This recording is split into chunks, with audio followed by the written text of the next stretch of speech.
Dicionário de Deus, parte 7. Meu Deus, nunca tinha feito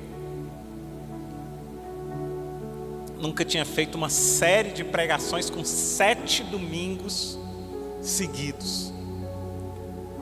Mas está tremendo, Deus tem falado sobremaneira nesses domingos, e eu espero que você abra o seu coração. Pode parar de conversar, tá? Parar de conversar, presta atenção aqui. Eu estava conversando com o irmão esses dias, e o irmão, ele me disse uma coisa tão interessante. Ele disse: pastor, tem uma igreja que quando você entra é proibido entrar com celular.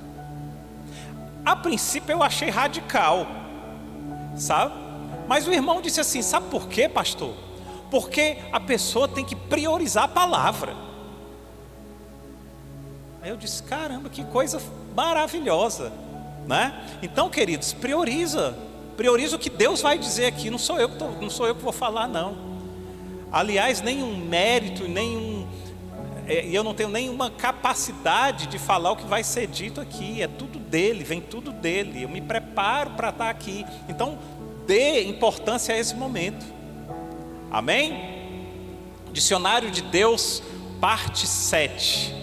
A primeira palavra que nós vamos ver hoje do nosso dicionário, que a gente vai entender, para quem está chegando pela primeira vez, para quem não está habituado a esse dicionário, que já são 7 domingos que a gente está pregando sobre isso, né? É o seguinte: existe uma comunicação entre os céus e a terra. E para que você seja fluente para se comunicar com alguém, você tem que ter um vocabulário mínimo. Quando você vai estudar inglês, a primeira coisa que o professor de inglês ele vai fazer em você é criar um vocabulário mínimo de comunicação, para que você consiga se comunicar minimamente com as pessoas. Então ele começa a lhe ensinar palavras. Você chega fora e você não sabe criar frases, mas você já olha e diz assim: water, aí alguém já sabe que você quer água.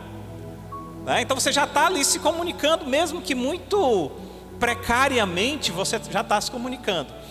Então o que Deus colocou no nosso coração? Um dicionário para que a gente possa ampliar o nosso vocabulário com Deus. Toda vez que você lê, que você vê, que você ouvir essa palavra, seja na Bíblia, seja numa pregação, seja um irmão falando, você vai ter uma noção do que significa essa palavra. Então você vai estar mais profundamente acostumado e conhecendo o significado das palavras. Para quê? Para que a sua comunicação com Deus seja mais fluente. Amém? Dito isso, vamos para as palavras de hoje. A primeira palavra de hoje é mordomia. Mordomia é uma palavra importantíssima para o cristão. Tem muito cristão que não tem noção do que seja mordomia, e tem muito cristão que não vive a realidade de Deus com relação à mordomia. A palavra mordomo, ela diz respeito à pessoa que cuida dos bens de outra pessoa. Essa ideia, essa imagem hoje é muito comum para a gente naqueles filmes, né? A gente vê os filmes que a família é muito rica, e aí ela tem um mordomo, geralmente um mordomo muito sério, né? Que ele está de terno, de smoking, e ele vai servir aquela família. Ele vai não só servir, o mordomo completo, ele era um administrador dos bens da família. Lembro uma vez que eu e a Regina fomos convidados por um casal para ir na casa de praia deles. Chegamos lá, tinha até garçom na casa dele, tinha um garçom e servia a gente. Eu disse: eita, Regina, coisa chique, né? Era quase um mordomo ali. E eu tive uma experiência com um mordomo nessa casa. Mas ele cuida das coisas do dono. E como cristão, nós somos também mordomos daquilo que Deus, que é dono de todas as coisas, coloca em nossas mãos. Para quê? Para a gente administrar. Mordomia cristã, ela é a responsabilidade de administrar ou cumprir as atribuições que uma pessoa recebe do seu chamado. Ei, qual é o seu chamado? Você tem sido um bom mordomo do chamado que Deus colocou em você? Pastor, eu não sei nem qual é o meu chamado. Maravilha, querido. É o primeiro passo da mordomia, é achar o seu chamado. Porque através do seu chamado, Deus vai medir o seu nível de mordomia. Então, comece a perceber qual é o seu chamado. Depois a gente pode falar mais sobre isso, mas por enquanto fica esse questionamento na sua mente. Primeiro, qual é o meu chamado? Segundo, eu tenho sido um bom mordomo do meu chamado, do chamado que Deus colocou para mim? Então, se a gente fosse explicar isso de uma forma mais didática, nós entendemos o seguinte: Deus criou todas as coisas, e toda criação ela tem um propósito. Ninguém cria algo sem propósito. Eu acho que eu dei até um exemplo aqui de um ventilador, né? Quando você faz um ventilador, o criador do ventilador, ele cria o ventilador com um propósito. Qual é o propósito do ventilador? Ventilar, gerar vento. Se aquele ventilador não está cumprindo o propósito, o que é que o criador faz? Ele destrói ali e cria outra coisa. Aproveita as peças ou não e cria outra coisa. Então você é criatura de Deus, a Bíblia diz isso. E como criatura de Deus, Deus colocou em você um propósito e um chamado. A partir desse chamado, você vai entender se você está cumprindo um propósito. No caso do ventilador, se ele está fazendo vento, eu estou sentindo um aqui, tem um aqui, esse aqui está cumprindo o propósito dele. Então, no caso do ventilador, se ele está fazendo vento, ele está cumprindo o propósito, ok. E no caso do cristão, qual o teu propósito? Qual foi o propósito que Deus colocou quando Ele te fez? E você tem sido um bom mordomo, você tem cuidado desse propósito, você tem gerado frutos desse propósito, você tem administrado esse propósito, você tem elevado esse propósito, você tem treinado esse propósito. Se Deus colocou para você ser um levita, querido, cuida da tua voz, aprende um instrumento. Se no caso for tocar, se for cantar, cuida da tua voz, porque esse é o teu propósito. Pastor, mas eu não estou cantando em lugar nenhum. Calma. Você tem que estar pronta para cumprir o propósito, seja a que tempo for. Porque Deus vai te trazer para cumprir propósitos. Deus não te traz para outra coisa senão para cumprir propósitos nele. Se você é um pregador, estuda a palavra, se prepara a todo tempo e fora do tempo, para que quando o teu propósito for acionado, quando a teclinha ON for acionada, você está ligado no teu propósito. Percebem o que é mordomia? Então a mordomia, ela inclui cuidar das coisas com as quais nós somos abençoados por Deus, como nossa família, nosso trabalho, nossa igreja, nossos colegas de trabalho, nossos vizinhos. Deus coloca você em lugares estratégicos, querido. Lugares estratégicos. Certa vez eu estava conversando com uma pessoa, ela disse: cara, pastor, eu estou trabalhando num antro. O local que eu estou trabalhando, pastor, só tem assim, devasso. Eu disse: amado, que oportunidade, que maravilha.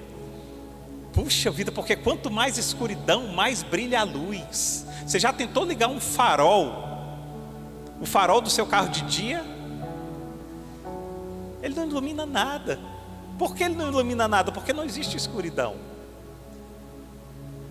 Mas você já tentou desligar o seu farol no meio de uma BR, no breu, no nada? Meu amigo, eu já fiz isso. Você não passa 2 segundos, você não vê nada à frente. E aí quando você liga o farol, iluminou. Por que ilumina tanto? Porque a luz, ela é proporcional à escuridão. Se Deus colocou você num local que não tem cristão nenhum, querido, diga: Senhor, me ajuda a brilhar nesse local, porque esse local precisa do teu brilho. E Ele vai te ajudar. Isso é propósito. Onde você está? Ei, no teu condomínio. Ei, na tua rua. Como é que as pessoas te conhecem na tua rua? Hã? Como é que você é conhecido? Ei, na tua escola, na tua faculdade, como é que você é conhecido? Ou você é o moita, se esconde? Não. Vós sois a luz do mundo. Ninguém pega a luz e coloca embaixo do alqueire, coloca em cima para que a luz possa brilhar. Deus quer que você brilhe. E esse brilho é a forma como você é um mordomo e como você administra aquilo que Deus colocou para você.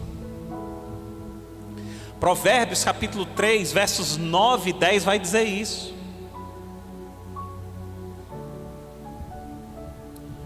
Honre ao Senhor com seus recursos e com as primícias de todas as suas colheitas.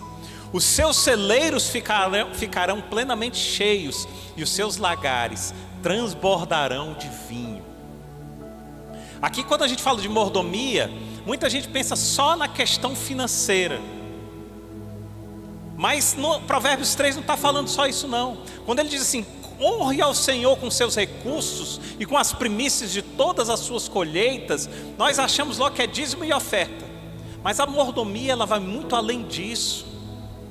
Mordomia diz respeito a tudo que Deus coloca em suas mãos, seja um emprego, seja uma família, seja um bem como um veículo, uma casa, seja o seu corpo.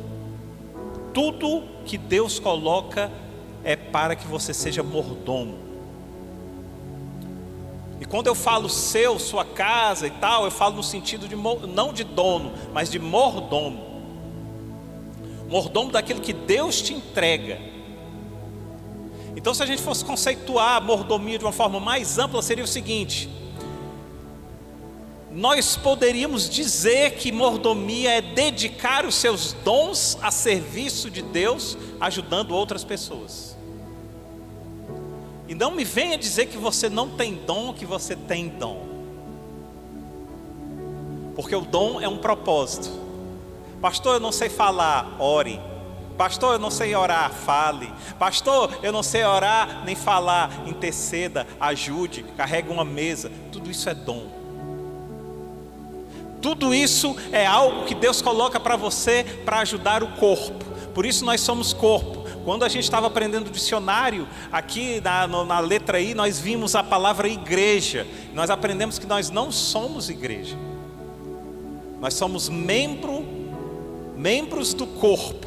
A igreja é o corpo. E nós somos membros do corpo. Por isso que quando o membro está fora, ele não funciona. E eu citei um exemplo para vocês, eu não sei se vocês vão lembrar, do meu pai, que quando amputou uma perna, nós pegamos o membro dele e separamos, e aquele membro morreu. Aquele membro morreu, foi enterrado. Membro fora de igreja é membro enterrado, querido. Porque membro fora do corpo não faz parte da igreja, não faz parte do corpo. Então seja o que for, e aí Deus nos dá uma igreja fantástica, uma igreja na multiforme graça dele. Ah, pastor, eu não gostei do louvor porque é baixo. Tem igreja que tem um louvor alto. Ah, eu achei o louvor alto. Tem igreja que tem louvor baixo. Tem igreja de todo jeito. Tem uma igreja pertinho lá de casa, e ela também é pertinho da Bíblia. Se ela for pertinho da Bíblia, vá, querido. Mas se a que você achar mais perto da Bíblia for longe da sua casa, faça esse esforço. Faça esse esforço. Então, mordomia diz respeito a dom. E dom, todos nós temos. Todos nós temos. Mordomia cristã tem a ver com o cuidado que nós temos com as coisas que Deus nos dá. Logo em Gênesis nós podemos perceber a mordomia que Deus nos concede, quando Ele diz lá no capítulo 1, verso 28, sejam férteis e multipliquem-se, encham e subjuguem a terra, dominem sobre os peixes do mar, sobre as aves dos céus e sobre todos os animais que rastejam sobre a terra. Então a gente pode até simplificar o conceito de mordomia cristã, dizendo que mordomia cristã é cuidar com responsabilidade das coisas de Deus. E o que é de Deus? É tudo. Porque aí surge a primeira pergunta, né? Se mordomia cristã é cuidar das coisas de Deus, o que é de Deus? Eu vou citar algumas aqui, mas você pode ter certeza, é tudo. Ele é o Criador dos céus e da terra e de tudo que nela há. Mas eu vou citar aqui 2 ou 3, só para você perceber se você está sendo um bom mordomo ou não. A primeira coisa que é de Deus, e esse é o santuário de Deus, o nosso corpo. 1 Coríntios capítulo 6, versos 19 e 20, pode abrir sua Bíblia.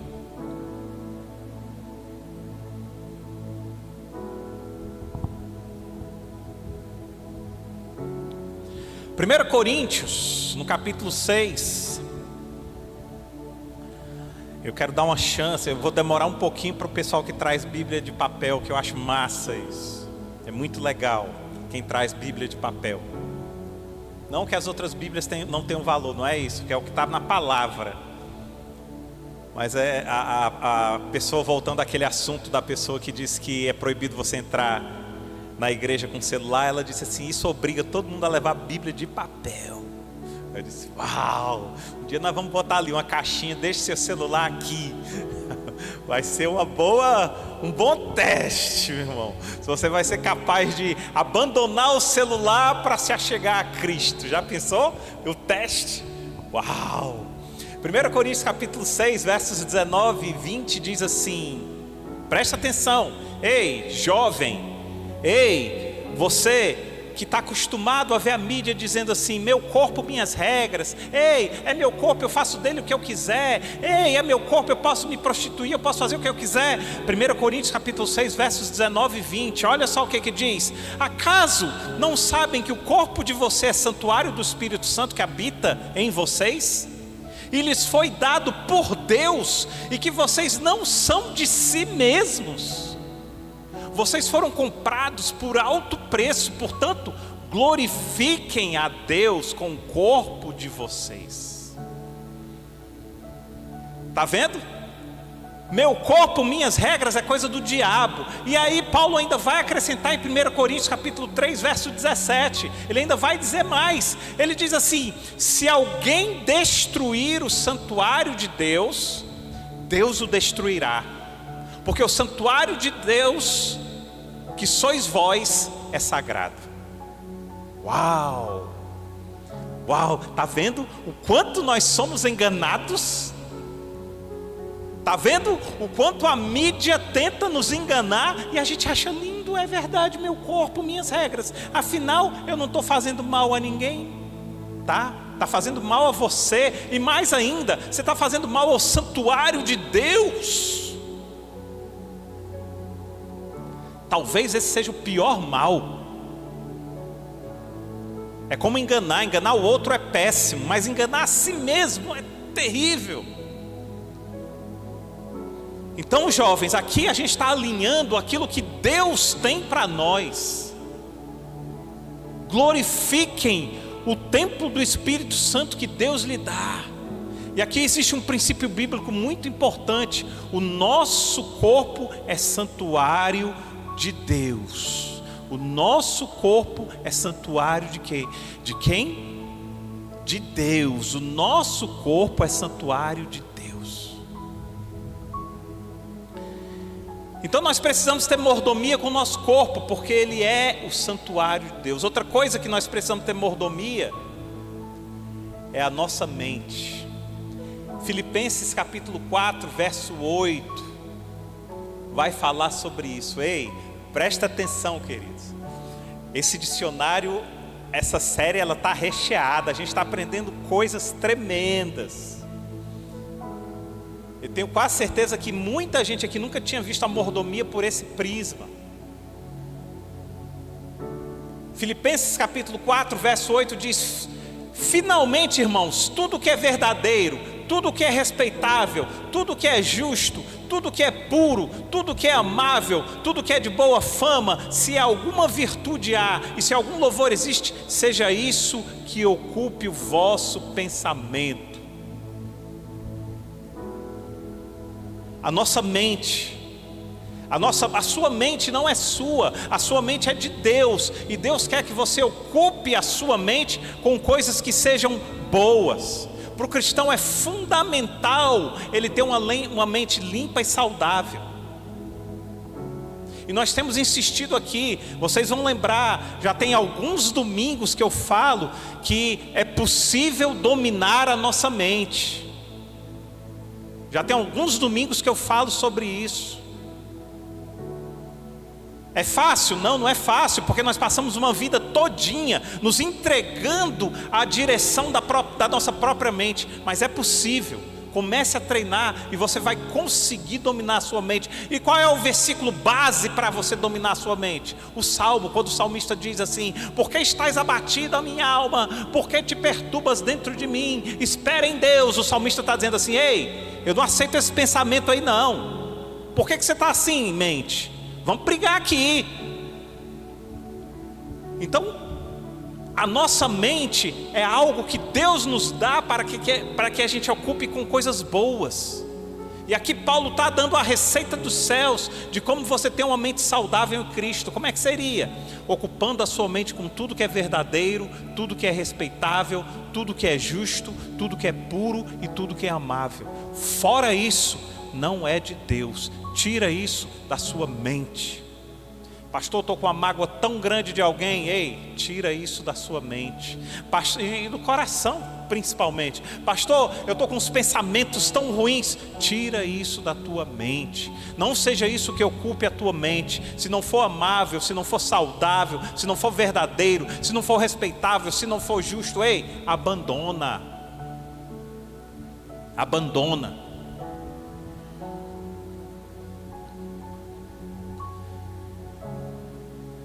E é aqui que Satanás entra. Satanás entra exatamente aqui, tentando ocupar a sua mente com mentiras, com medos, com calúnias, com difamações. Ei, é verdade o que Deus disse, que se você não comer daquela árvore, se você não comer de todas as árvores, aí ele é uma estratégia de Satanás. Ele pergunta: se não comer de todas as árvores, por quê? Porque a própria Eva é quem foca na árvore. A Eva diz: não, todas eu posso, eu não posso aquela ali, ó. Pronto, já focou Satanás, pronto. Agora você está focada no que eu quero. Agora eu vou lançar a mentira do foco que eu quero para que você caia. Percebe a artimanha do Satanás? Mas quando você está com a mente ocupada de coisas boas, você foca naquilo que importa. Por isso que a gente fala tanto aqui de Davi. Quando Davi vai para a guerra, nem guerreiro ele era, ele foi levar lá mantimento para os irmãos que eram os guerreiros. Gente, a gente vai repetindo as coisas para a gente fixar. E aí Davi olha, quando ele olha, a Bíblia diz que quando ele chega no arraial de guerra, o Golias se levanta e Golias começa a ameaçar o exército de Israel. E Davi olha para o tamanho daquele homem e diz: quem é esse aí? Ah, esse é o Golias que está ameaçando todo mundo. Ninguém tem coragem de brigar com ele, mas o rei disse que quem vencer esse Golias aí, esse gigante, o rei vai isentar de impostos, o rei vai dar a filha dele em casamento. Sabe o que Davi faz? Davi está olhando aqui para Golias, olhando, olha o tamanho de Golias. Aí ele diz: mas sabe o que o rei disse? Ele diz: opa, o que o rei disse? O rei diz que quem vencer vai ganhar isso, quem vencer vai ganhar aquilo, quem vencer vai ganhar aquilo. Davi diz assim: eu vou brigar com ele. Davi, mas olha o tamanho do gigante. Não, vou olhar não. Por que, Davi? Porque eu estou olhando na promessa do rei. Eu estou focado na promessa do rei. Eu não preciso olhar para gigantes quando eu estou focado na promessa do rei. Ei, deixa eu te dizer uma coisa. O rei está mandando dizer para você que aquele que perseverar até o fim comerá do fruto da árvore do conhecimento do bem, da árvore da vida eterna que está no jardim. O rei está dizendo isso para você. Está lá em Apocalipse: aquele que perseverar até o fim comerá da árvore da vida eterna. que foi que o rei disse? Você pode ter problemas, você pode ter depressão, você pode ter ansiedade, mas o rei disse que aquele que perseverar comerá da árvore da vida eterna. Olha, para de olhar para os problemas, olha, para de olhar para a depressão e olha para a promessa do rei, querido. Amém?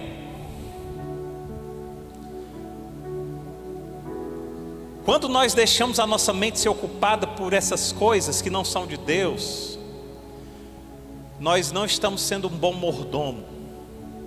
Estamos sendo um mordomo ruim daquilo que Deus nos colocou para administrar. Então a tua mente também te denuncia que tipo de mordomo você tem sido. Outra coisa que nós devemos atentar para a questão de mordomia é o tempo. Eclesiastes capítulo 3, verso 1 vai falar sobre isso. Treina em casa, viu, pessoal, da Bíblia de papel, para a gente não perder muito tempo também. Vamos treinando. Eclesiastes capítulo 3, verso 1. Tudo tem o seu tempo determinado, e há tempo para todo propósito debaixo do céu. Amados, presta atenção nisso aqui. Mergulhe aqui na profundidade da mensagem de Eclesiastes. Ele está dizendo, tudo tem seu tempo determinado. Determinado por quem? Por Deus. Não é você quem determina, é Deus quem determina. E há um tempo para todo propósito debaixo do céu. Se é Deus quem determina, é Deus quem dá o propósito. Então o propósito é de quem? De Deus. Então preste atenção no que eu vou te dizer agora. Deus determina o tempo e Deus coloca o propósito no tempo. Está me acompanhando até aqui? Deus determina o tempo e Deus coloca o propósito. E a gente aprende muito. Eu tenho prestado muita atenção nas coisas da terra depois que a gente resolveu fazer a estação na casa de oração. Você não pode antecipar uma fruta sob o risco de você perder aquela fruta. Se você tira a fruta antes do pé, você perde aquela fruta. Eu estava lendo e alguém me falou que não sei se é a tâmara, ela leva 100 anos para dar o primeiro fruto. Eu acho que é a tamareira. Ela leva 100 anos. E uma vez nós fomos visitar um sítio de uns amigos e ele estava plantando uma tamareira lá. E aí eu disse, que folhinha é essa aqui? Ele disse, isso aqui é uma tamareira. Isso aqui vai levar 100 anos para poder dar o primeiro fruto. Eu disse, é mesmo, cara? Aí eu olhei, cara, então você não vai comer dela. Ele disse, não, isso aqui eu estou plantando para as próximas gerações. É maravilhoso. Você não pode antecipar uma tamareira a dar tâmaras. Você não pode antecipar uma fruteira, uma árvore frutífera a dar o fruto. Ela tem o tempo dela. Então Eclesiastes 3:1, ele vai dizer exatamente isso. Ele diz, há um tempo para tudo e um propósito para tudo. Quando você une o tempo e o propósito, você entra no propósito de Deus, no azimute de Deus. Lembra que a casa de oração já sabe o que é azimute. Quem não lembra o que é azimute, levante a mão que eu vou explicar. Todo mundo lembra, né? Pronto, uma ali não lembrou. Muito bem, seja sincera. Azimute, para quem faz trilha, para quem é militar, quando você vai fazer trilha, você recebe uma bússola. E a bússola, ela sempre aponta para o norte. Da forma que você virar, ela está apontando para o norte. Só que muitas vezes você quer ir para o oeste. Então você tem que juntar a bússola para o ponto que você quer ir. E quando você consegue juntar a bússola para o seu destino, isso chama-se azimute. Então, enfim, você vai conseguir chegar no seu destino. Você tem que juntar o destino com o que a bússola tem.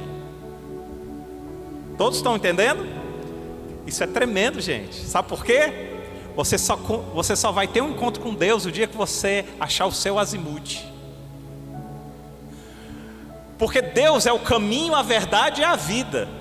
Então Deus, existe um caminho para Deus, mas muitas vezes a gente está desconexo. Quando você junta o seu azimuth com o caminho, a verdade e a vida, você encontra o seu verdadeiro rumo. Estão me acompanhando? E aí, querido, pode seguir tranquilo, que você vai parar no destino certo. Isso é azimuth.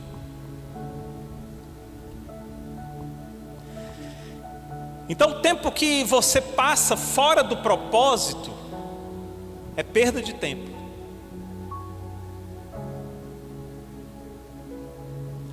Eclesiastes 3:1 está dizendo que há tempo para tudo embaixo dos céus e da terra, e há um propósito. Então todos os dias que você passa fora do propósito, você está perdendo tempo. Pastor, mas eu estou construindo meu patrimônio.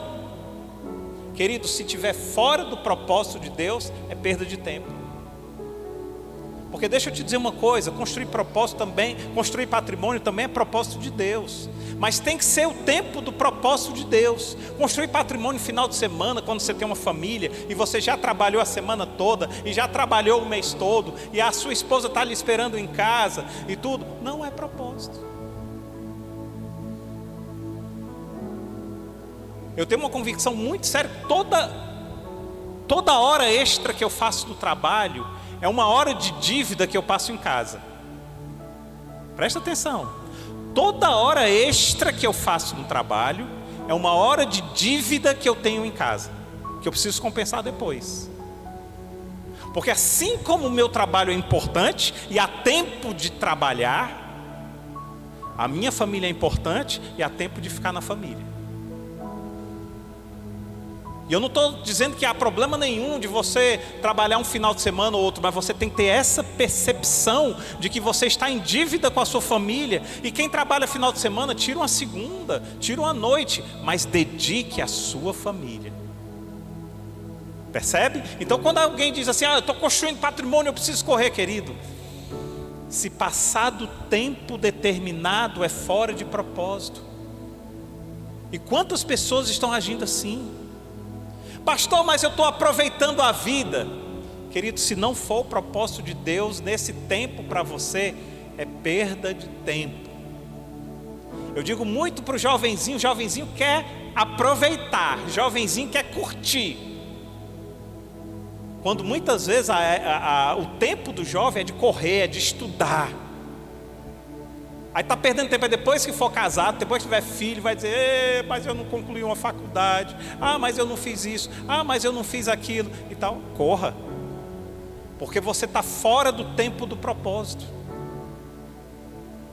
Curtir a vida é bom, desde que seja o propósito de Deus. O tempo do propósito. Deus determina o tempo e coloca no tempo o propósito. Deixa eu fazer uma pergunta intrigante para você. Por que você acha que Deus descansou no 7º dia?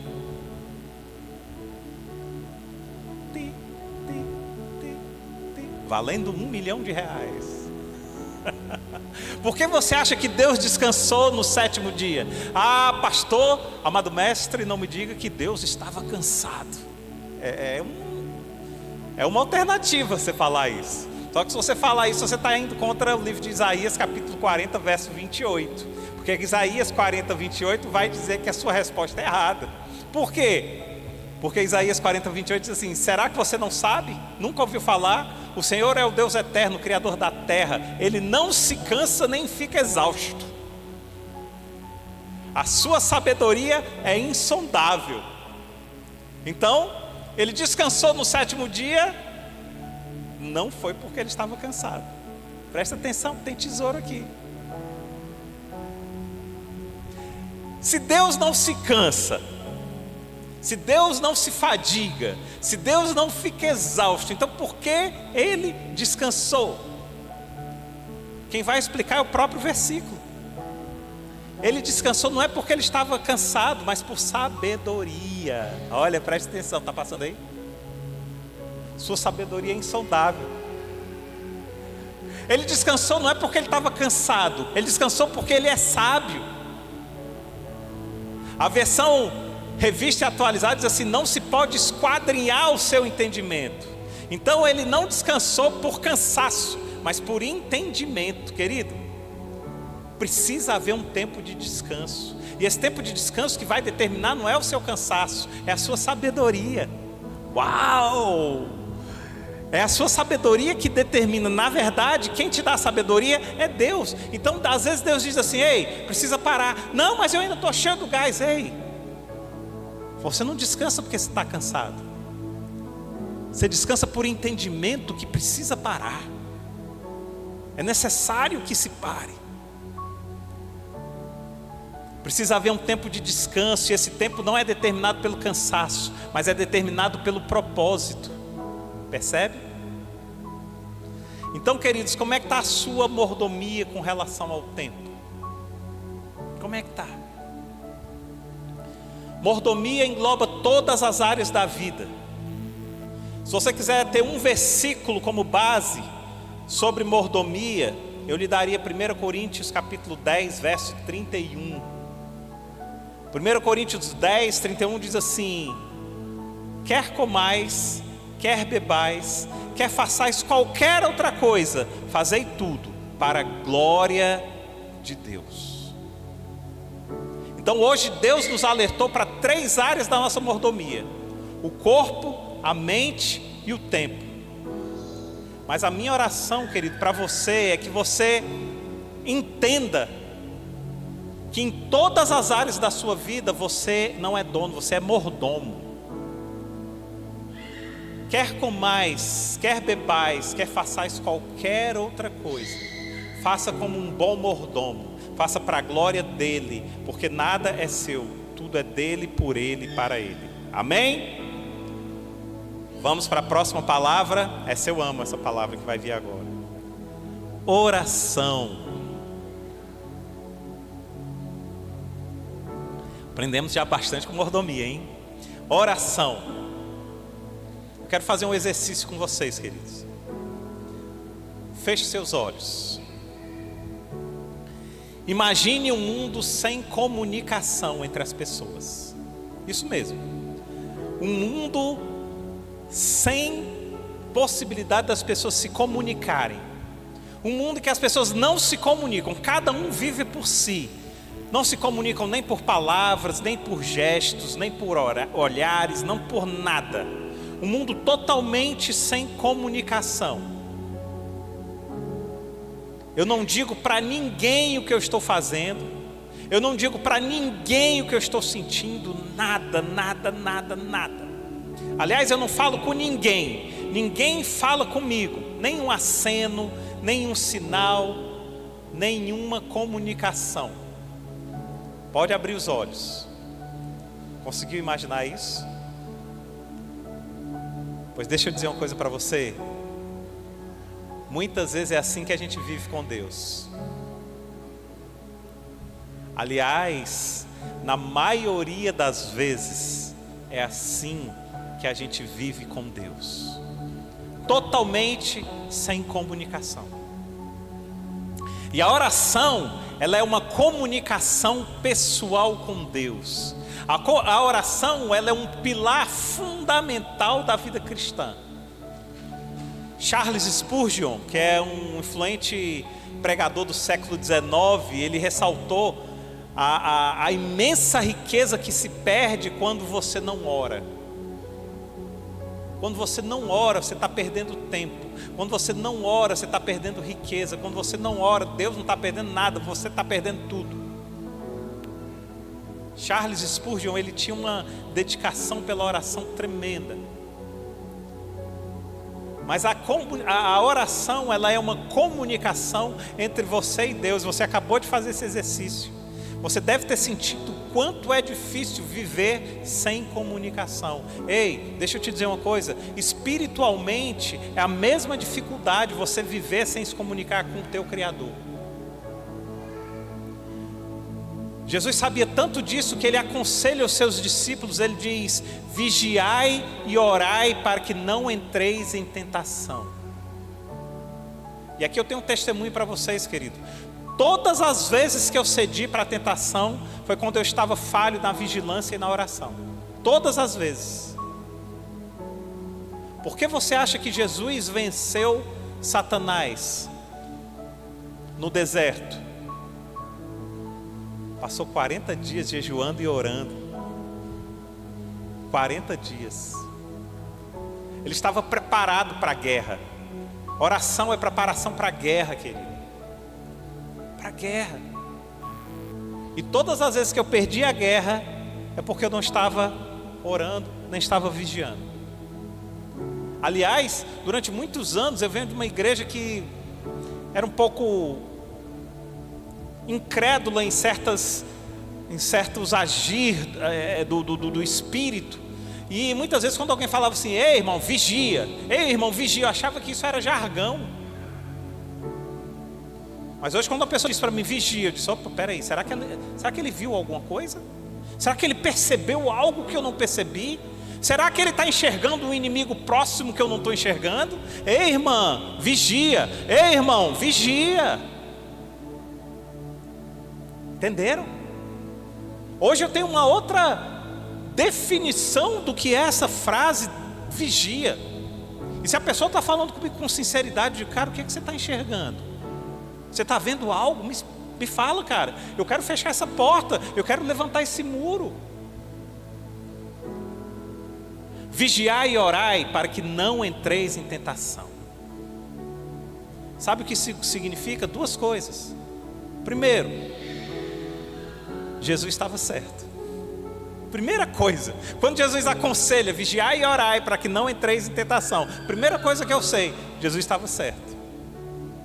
E segundo, quando você vai realmente dar ouvidos e colocar em prática a palavra do que Ele diz. Vigiai e orai para que não entreis em tentação. Talvez você não discuta comigo se ele estava certo ou não. Mas a segunda coisa, quando é que você vai dar ouvidos? Isso aí diz respeito a nós. Quando nós vamos dar ouvidos àquilo que Jesus tem dito? Enquanto você não der ouvidos, querido, você vai cair nas batalhas do inimigo. Lembra quando nós falamos de Satanás?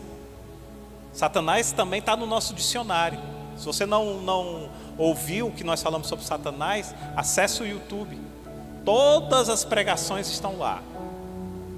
E a grande artimanha, o grande trunfo de Satanás é fazer com que você não acredite que ele existe. Eu não acredito que tem diabo. Eu não acredito que tem inferno. Diz, ótimo. E eu lembro que eu até citei o exemplo de que você só tranca a porta da sua casa porque você acredita em ladrão. Você só levanta o muro da sua casa porque você acredita em ladrão.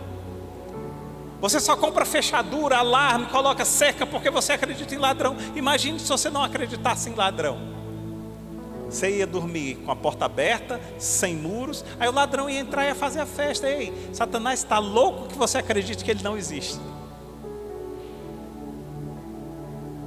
Que ele não existe. Porque aí ele vai entrar e vai fazer a festa. E você sequer vai saber que foi ele.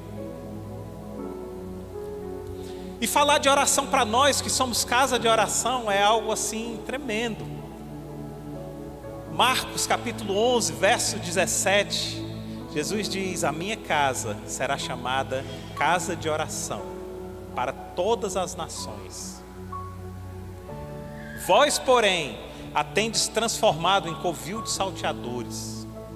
Presta atenção numa coisa aqui, querido. Tem algo muito sério e muito profundo aqui.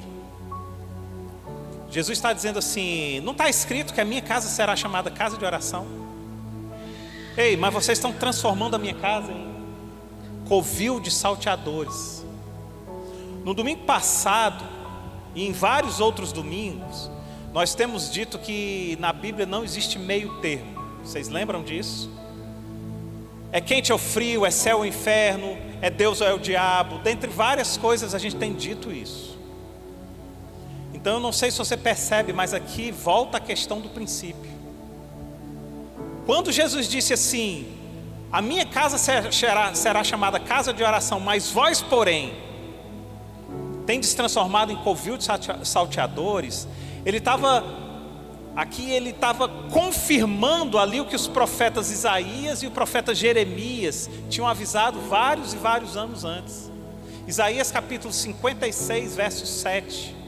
Isaías vai falar isso, que Jesus está confirmando. Isaías diz assim: os seus holocaustos e demais sacrifícios serão aceitos no meu altar, pois a minha casa será chamada casa de oração para todos os povos. E Jeremias capítulo 7, verso 11, o profeta também vai falar isso. Ele diz assim: este templo que leva o meu nome tornou-se para vocês um covil de ladrões? No entanto, eu mesmo estou vendo isso, declara o Senhor. Então Jesus, quando ele fala, ele está juntando Isaías e está juntando Jeremias. Agora pega tudo isso que você ouviu até agora e vamos acrescentar mais um ingrediente ao o que a gente tem falado. Lembra aquele ingrediente que nós falamos que você não é igreja, você é membro do corpo? Ok. Então você é membro do corpo de Cristo. Agora, tendo esse entendimento, pegando todas essas... Vão me acompanhando, gente, preste atenção. Pegando todas essas peças do quebra-cabeça, agora vem o entendimento. Você sabe o que significa covil? Segundo o dicionário de Oxford, covil significa cova. Cova habitada por animais selvagens. Toca, local onde a lebre se abriga. Então covil é um local, é uma toca, é uma cova. Agora vem a revelação. Ou você tem sido casa de oração, ou você tem sido covil de ladrões. Não tem meio termo. Fechou o entendimento? Entenderam? Não tem meio termo. Jesus diz: acaso vocês não entendem que a minha casa será chamada casa de oração? Mas vocês têm transformado em covil de lobos, covil de ladrões. Não existe meio termo. Ou a nossa casa é casa de oração, ou a nossa casa é covil de ladrões. Ou você tem sido um templo ungido de habitação do Senhor, ou você tem sido uma cova onde os ladrões têm roubado a sua vida abundante em Deus. Percebe? É grave, é sério. Isso é ser casa de oração. Quando a Bíblia fala de oração, ela fala de um lugar especial, ela fala de um lugar extraordinário em Deus. Mais do que isso, um lugar extraordinário e especial em Deus que Ele resolveu colocar dentro de você. Que maravilha! Por isso as pessoas dizem assim, eu já falei isso também no domingo passado, eu acho. As pessoas dizem: ei, mas tem tanto Deus aí, por que você escolheu esse Deus? Tem o Deus dos hindus, os deuses dos muçulmanos, o Deus dos fulano, Deus do cicrano. Por que você escolheu esse Deus? Se tem tanto Deus aí no mundo. Porque nenhum Deus é como o meu Deus. Nenhum Deus é Deus Pai. O meu Deus é Deus Pai. O meu Deus morreu por mim na cruz. O meu Deus desceu dos céus, se fez carne e habitou entre nós. O meu Deus, Ele colocou Ele dentro de mim para habitar em mim. Nenhum outro Deus fez isso, querido. Isso basta. Isso basta.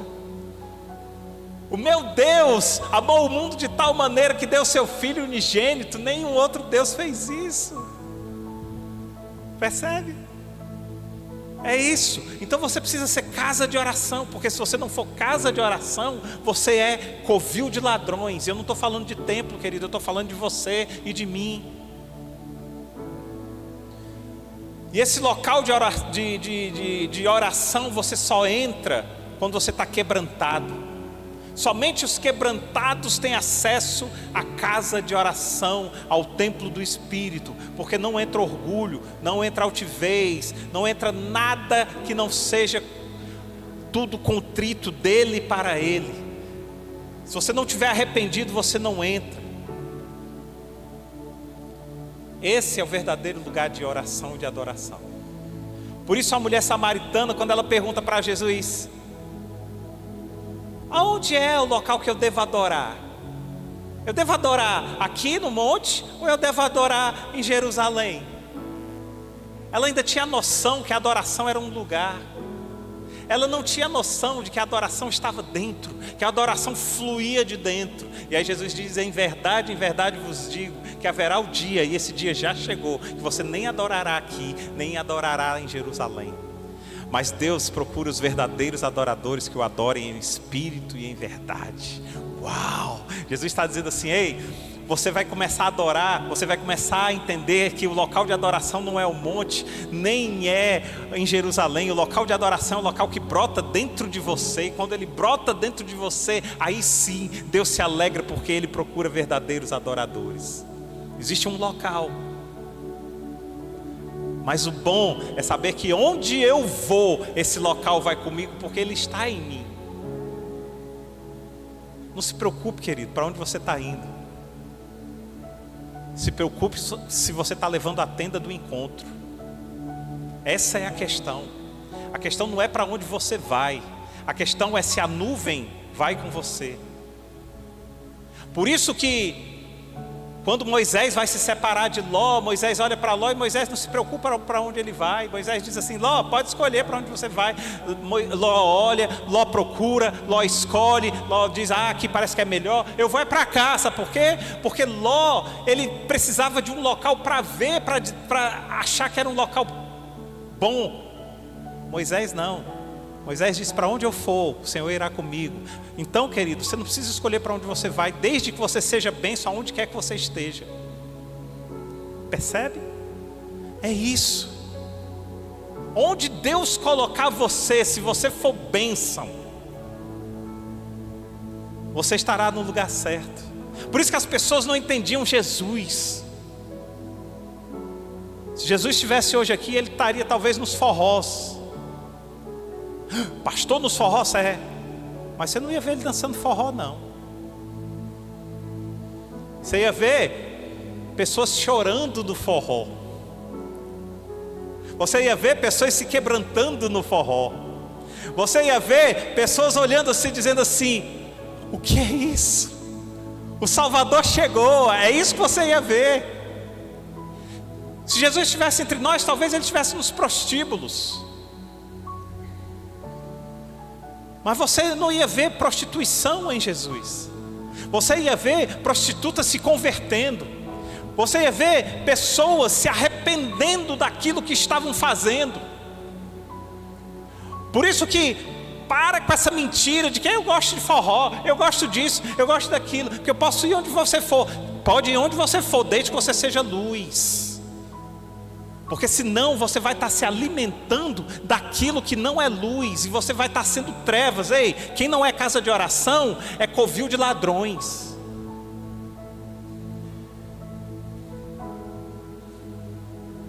Oração é um lugar sim, mas que vai com você para onde você for. Mas deixa eu te dizer uma coisa: covil de ladrões também é um lugar que, se você não tiver cuidado, vai com você para onde você for. E a pergunta é: o que eu tenho carregado comigo? Uma casa de oração ou um covil de ladrões? Quem tem ouvidos para ouvir, ouça. Eu vou entrar na última agora. A última palavra do nosso dicionário de hoje é ovelha. Uau, ovelha, tão lindinha, ovelhinha. Oh meu Deus. Abra sua Bíblia em João capítulo 10. Nós vamos ler do verso 1 ao 16.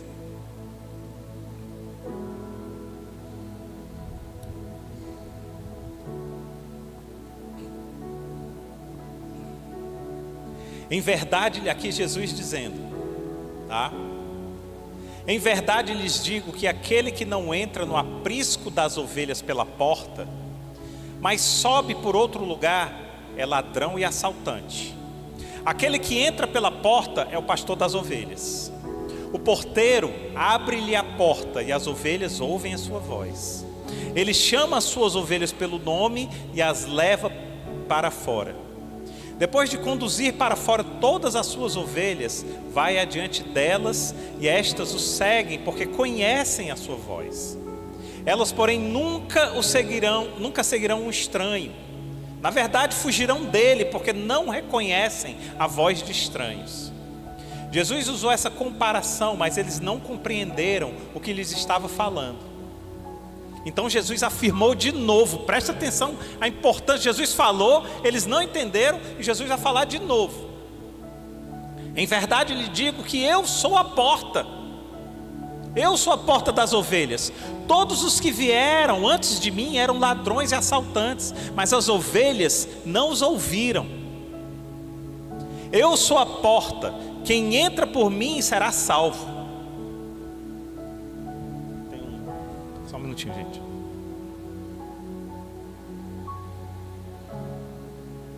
Baixa o violão, esse aqui. Obrigado.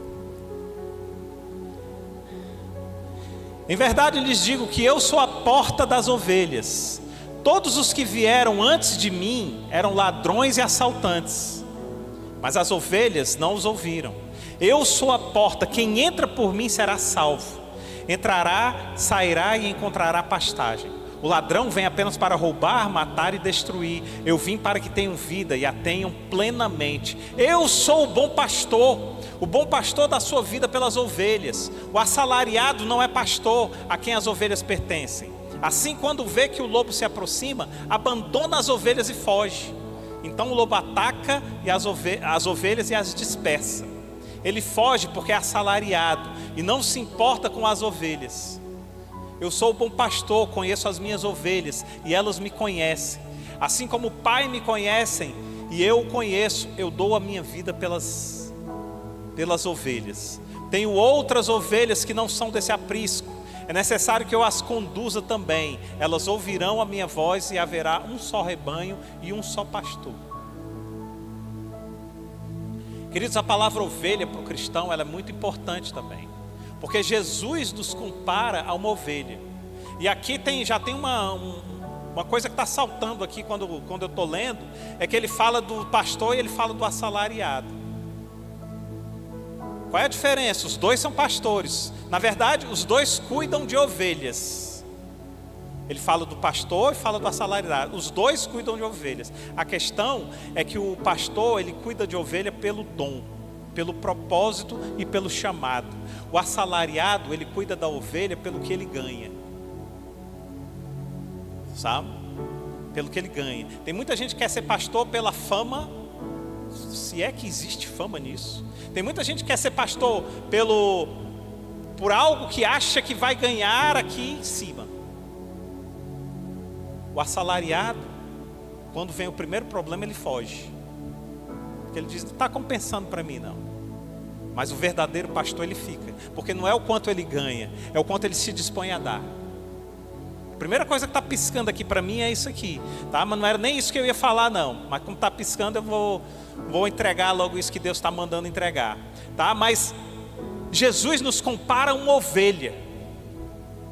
E nós sempre ouvimos isso, que nós somos ovelhas, mas a gente nunca para pensar verdadeiramente sobre isso. E aqui eu quero apresentar algumas características de uma verdadeira ovelha. Aqui é que está o tesouro da coisa. Presta atenção. Primeira coisa, a ovelha é totalmente dependente. A maioria dos animais, eles têm instinto de luta e de defesa. Mas a ovelha é extremamente vulnerável. A ovelha é totalmente dependente do pastor. Se um pastor não cuidar das suas ovelhas, todas elas vão morrer. A ovelha ela não tem a menor possibilidade de se defender dos predadores. Por isso a ovelha precisa se entregar totalmente ao seu pastor. E eu não estou falando do seu pastor a mim não. Vocês que são ovelhas da casa de oração, vocês precisam se entregar ao bom pastor. Ele é o nosso pastor. Ele é o nosso pastor. E essa é a primeira característica da ovelha. Quando a Bíblia diz que Jesus deu a vida pelas suas ovelhas, ele estava dizendo que se não fosse Jesus, todos nós estaríamos mortos. Mortos pelos nossos predadores que andam à procura de ovelhas desgarradas e fora do aprisco. Por isso, querido, a morte de uma ovelha acontece em dois momentos. Primeiro, quando ela pensa que não precisa do pastor. E a segunda, quando ela se desagarra, se desgarra da manada. A ovelha morre em 2 momentos. A primeira é quando ela acha que não precisa mais estar junta. E a segunda é quando ela pensa que não precisa do pastor. Morte certa. Vocês estão me acompanhando? Que a gente está falando no nível espiritual aqui. Quanto mais ela deixa o pastor tosquiá-la, mais produtiva ela se torna. E aqui vem a segunda característica. A ovelha, ela produz lã. Produzir lã para a ovelha é algo natural, não é o esforço. Ela não produz porque ela se esforça, nada disso. E não existe época do ano para essa produção. É algo interessante que a ovelha produz lã o tempo todo. O que isso significa? Significa que ela vai produzindo lã. E aí o pastor vem e precisa tosquiar, precisa tosar a ovelha. E quanto mais o pastor tosa, mais ela produz. Quanto mais ele tosa, mais ela produz. Quanto mais ele tosa, mais ela produz. Pegou? Entendeu? Entendeu aí? Vou repetir. Quanto mais ela permite que o pastor possa tosá-la, mais ela produz. E aí tem um detalhe.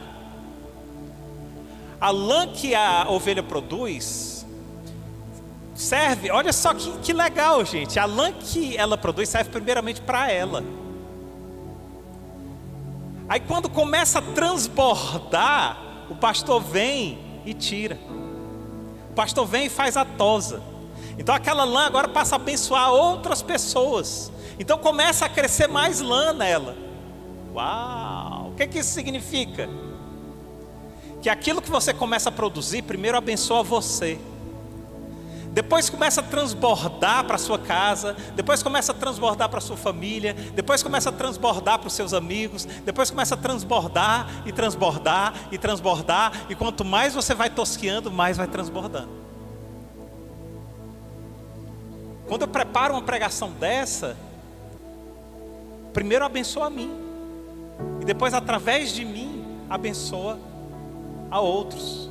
É a mesma coisa a ovelha. A ovelha, primeiro a lã protege ela do frio, mas depois, quando ela é tosquiada, a lã vai beneficiar outras pessoas. Ei, a tua lã está crescendo? Deixa crescer, porque ela está te beneficiando. Ela está te beneficiando. É propósito de Deus que a lã da ovelha cresça. Ei, mas deixa o teu pastor te tosquiar. Deixa o teu pastor te conduzir. Está aqui os limites da lã da ovelha, ó. A palavra. Quando ele te tosa, agora a lã, o transbordo da lã vai abençoar outras pessoas.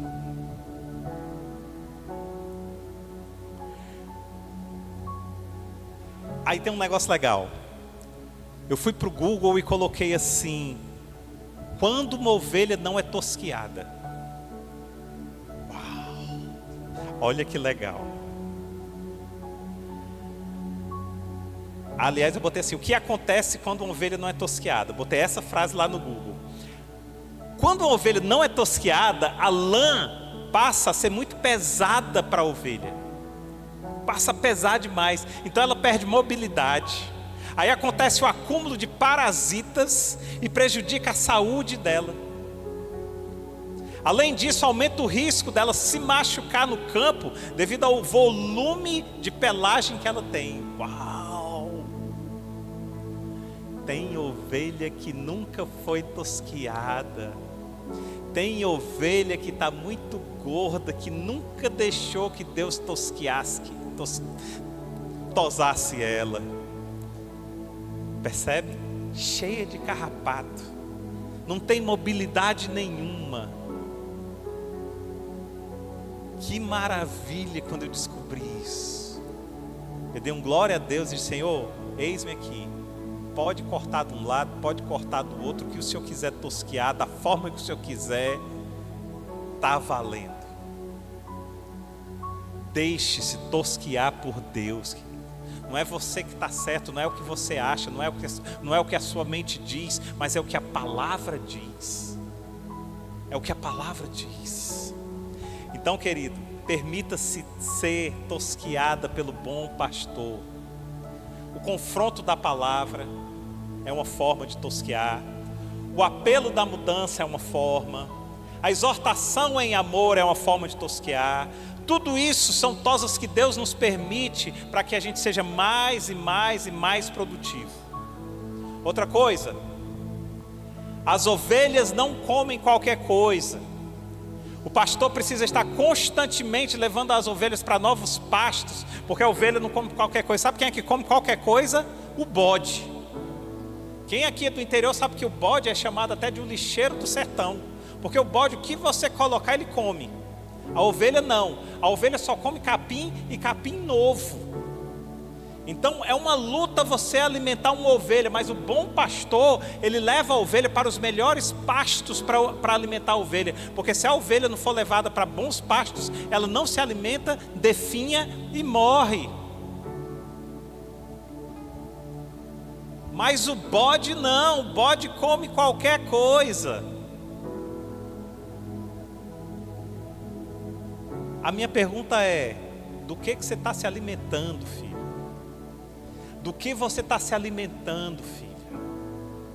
Cuidado com o que você está se alimentando. Cuidado com o que você está assistindo. Cuidado com os locais que você está frequentando. Cuidado com o que você está deixando entrar na sua mente. Cuidado com o que você está deixando penetrar no seu coração, porque você pode estar sendo um bode achando que é ovelha. Cuidado. Estou quase encerrando. Outra coisa, as ovelhas ouvem a minha voz. Jesus disse essa frase e ainda completou com algo ainda mais profundo. E eu as conheço e elas me seguem. Essa é a mais importante característica da ovelha: escutar a voz do Senhor.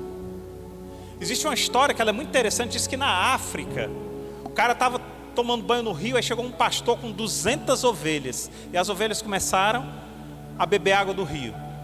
Aí chegou outro pastor com mais 200 ovelhas, aí as ovelhas começaram a beber água do rio. Aí chegou outro pastor com mais não sei quantas ovelhas, e as ovelhas tudo junto começaram a beber água do rio. E os pastores ficaram aqui conversando, e as ovelhas lá. Daqui a pouco o primeiro pastor chega e diz assim: ei! E sai, as ovelhas dele começam a sair, as 200 ovelhas do pastor saem. E o cara ficou: como é que pode isso? Aí, tudo misturado. Aí daqui a pouco vem o segundo pastor e diz: ei! E começa a sair as ovelhas. Daqui a pouco sobram só as ovelhas do terceiro pastor.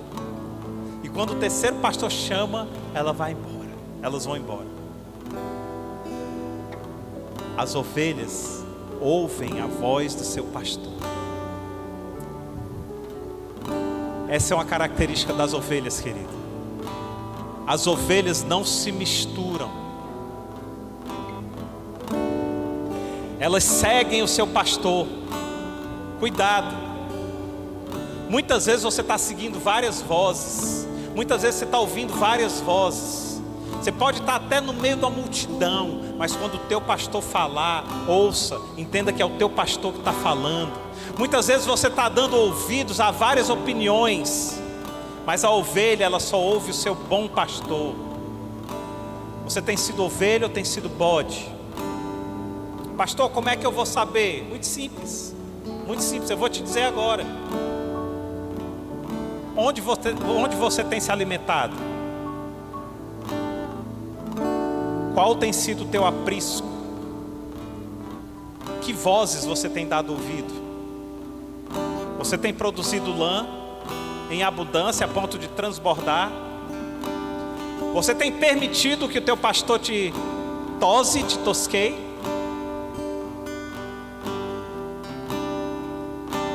Fora isso, você tem sido bode. Vamos orar? Pai, nós te louvamos, te agradecemos, Pai. Obrigado, Senhor. Hoje nós entendemos sobre mordomia, sobre oração, entendemos sobre ovelha, Pai.